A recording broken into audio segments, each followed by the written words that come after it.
देखिए पूरे बिहार सहित और जहाँ हम रह रहे हैं सीवान जिले में जिस तरह से अपराध का ग्राफ बढ़ा हुआ है, ये पूरे सीवान जिला वासियों के लिए ये चिंता का विषय बना हुआ है। आज अपने आप को सब लोग असहाय महसूस कर रहे हैं। हम नौजवानों में, तमाम लोगों में भय सता रहा है कि हम कहीं जा रहे हैं, हमको गोली मार दी जा रही है। और जो यहाँ के प्रशासन के द्वारा अपराधियों को नकेल कसने की जो कार्रवाई होनी चाहिए, सीधा उसके विपरीत है।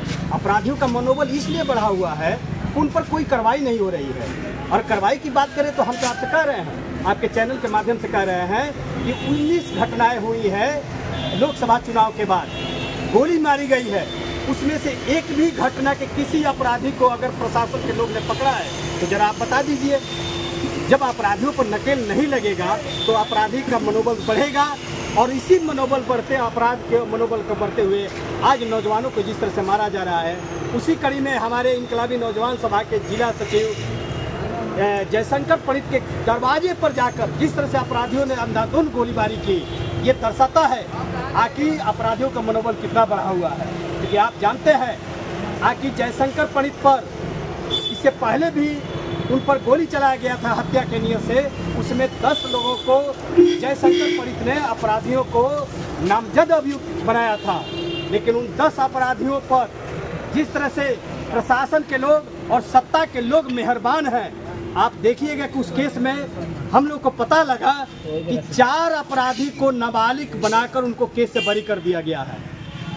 10 में से 4 लोगों को नाबालिग बनाकर बरी कर दिया गया, 5 लोगों को केस के डायरी में मदद करके उनको हाई कोर्ट से स्टे ऑर्डर लगवा दिया गया है कि अपराधियों की गिरफ्तारी नहीं होगी।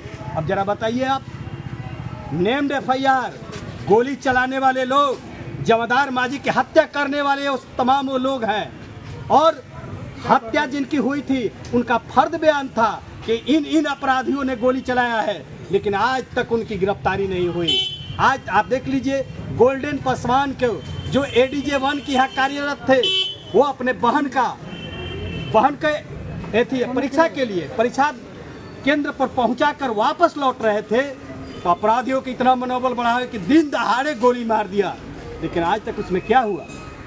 अगर मुझे तब लगता, हम जनता के बीच में तब न जाते कि अगर कहीं अपराधियों पर कोई नकेल कसने का कार्य होता। हम आपके चैनल के माध्यम से कहना चाहते हैं कि ये सीवान के जो SP हैं, सीवान के जो जिला प्रशासन है, पूरी तरह से अपराधियों पर नकेल कसने में अक्षम है। निश्चित तौर पर हम बिहार सरकार से और जिला प्रशासन से, माननीय DM साहब से हम कहना चाहते हैं कि खास करके सीवान जिले पर आप लोग फोकस कीजिए। सीवान के जनता के माल जाल की रक्षा करने के लिए आप कोई ठोस कदम उठाइए, अपराधियों को नकेल कसने का कार्य कीजिए। अगर ऐसा नहीं होता है तो सीवान की जनता इस चीज़ को बर्दाश्त नहीं करेगी, और आने वाले समय में अगर कहीं से कोई विधि व्यवस्था गड़बड़ होती है, कहीं से भी कोई अगर अप्रिय घटना होती है, तो इसका सीधा का सीधा जिम्मेवार जिला प्रशासन होगा। जिस तरह से सीवान जिले की जनता में रोष व्याप्त है, उसको आपको समझना होगा। अपराधियों को नकल कसने में आपको हर हाल में ठोस कदम उठाना पड़ेगा। हम लोग यही प्रतिवाद मार्च के माध्यम से करने हैं। जब जनप्रतिनिधि जब सुरक्षित नहीं है तो आप कैसे सुरक्षित होंगे? आप देख लीजिए, नीतीश कुमार कहते हैं कि ये सुशासन की सरकार है, और इसी सुशासन की सरकार में VIP सुप्रीमो साहनी जी के पिताजी की निर्मम तरीके से हत्या कर दी जाती है। इसमें आप कैसे अपने जनता को आप कैसे सुरक्षित महसूस कर सकते हैं? ये सरकार जो कहती है कि आने वाले समय का जो राजद का कार्यकाल था वो जंगल राज था, तो ये कौन सा काल है? हम तो कह रहे हैं कि ये गुंडों मवालियों का राजकाल है।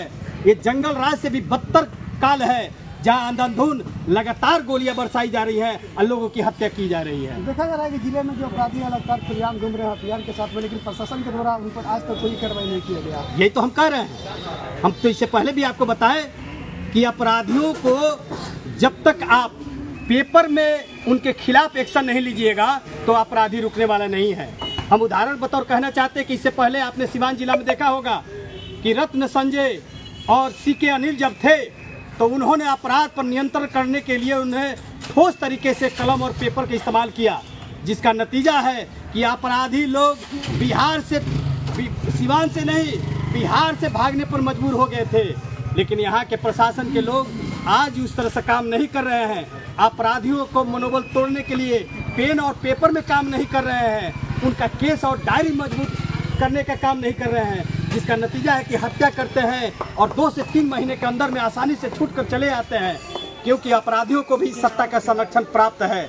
इसलिए हम कहना चाहते हैं कि आप सिवान के एसपी, डीएम साहब, पूरे के पूरे जिला प्रशासन, आप कोई ठोस कदम उठाइए, नहीं तो सिवान की जनता निश्चित तौर पर उनका गुस्सा आगे आगे जाकर भड़केगा। उपेंद्र शाह, इनकाबी नौजवान सभा, जिला अध्यक्ष।